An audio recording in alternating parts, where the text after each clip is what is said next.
The number one problem with most law of attraction teachings is that they teach you to continue to do. They're teaching you to do all of these things in order to manifest. And the problem with this is not that you're doing. The problem is that the doing is not the root of what you're getting.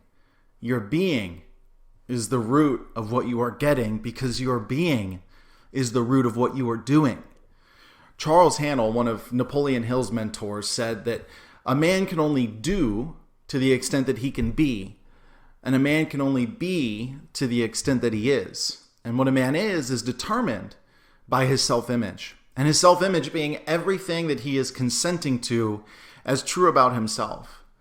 What we don't understand about the law of attraction is they're not really ever attracting everything. We're simply generating. We are generating in the same way a generator will generate power inside of itself and transfer that to another location, a building, a truck.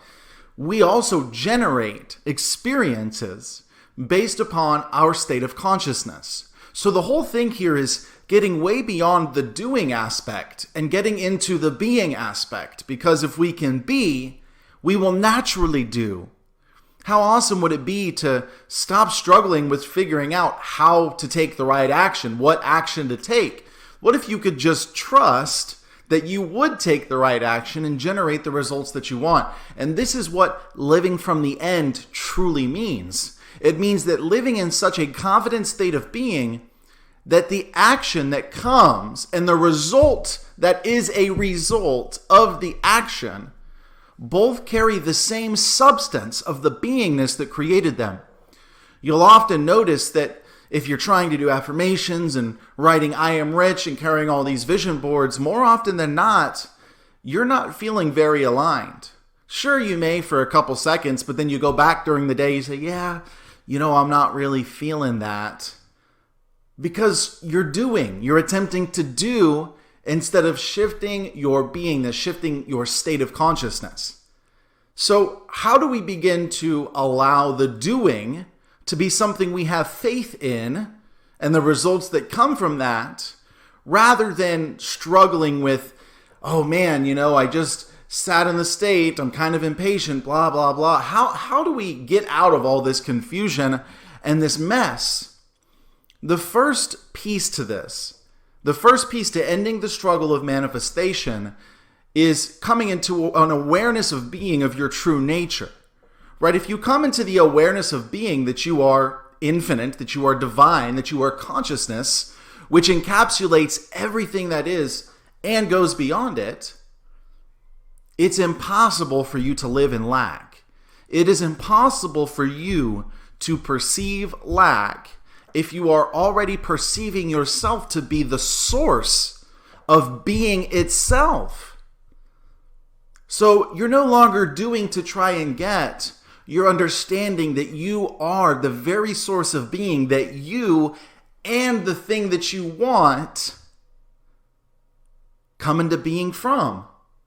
So you're not the body and you're not the thing you want. You are the thing that both of these things come from. A parent, so to speak. You are the infinite creative power of the universe, but you've identified yourself as a human, right? So as long you can continue to do these affirmations, your feel it real sessions, your state akin to sleep, all that good stuff, as long as you are continuing to perceive yourself as an individual trying to gain other individual things, you're going to have a tremendously tough time manifesting. Because when you're in that place of individuality, you're naturally worried about action and discipline and all this and all that. What do I need to do? What do I need to do? Do I need to do this? Do I need to do that? Have I been affirming enough? Have I been writing I am rich enough? And it just makes it really hard. So instead, you simply come back to the awareness of being God. The awareness of being the creative power from which the entire universe lives and moves and has its being. And you'll find a couple things happen. Resistance drops because you can't perceive lack where you're not perceiving separation. It's impossible. You cannot perceive lack if you are not perceiving separation. This is the eureka. This is the epiphany. That you can have everything you want the moment you realize that you actually are already it.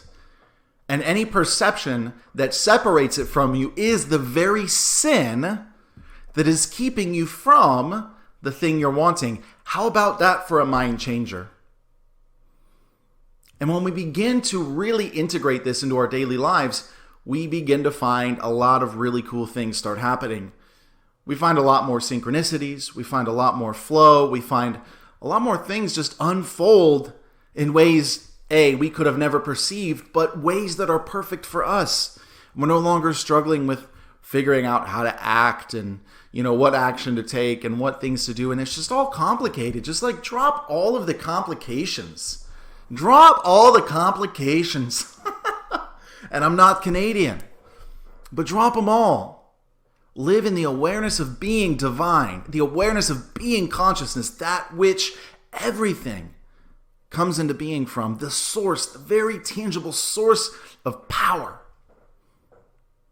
That the universe itself comes to life and animates itself to life from. This epiphany changes everything. You nail this, you won't have to worry about affirmations.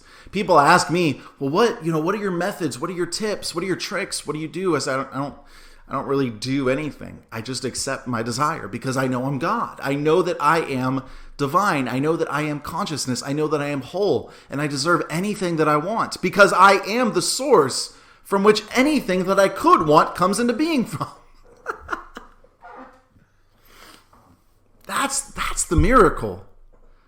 And when you get this, everything changes. So if you like this, go ahead and like and subscribe and be on the lookout for more videos just like this soon. Step into your intimate power, your infinite power, and become everything you've ever wanted to be. Talk soon.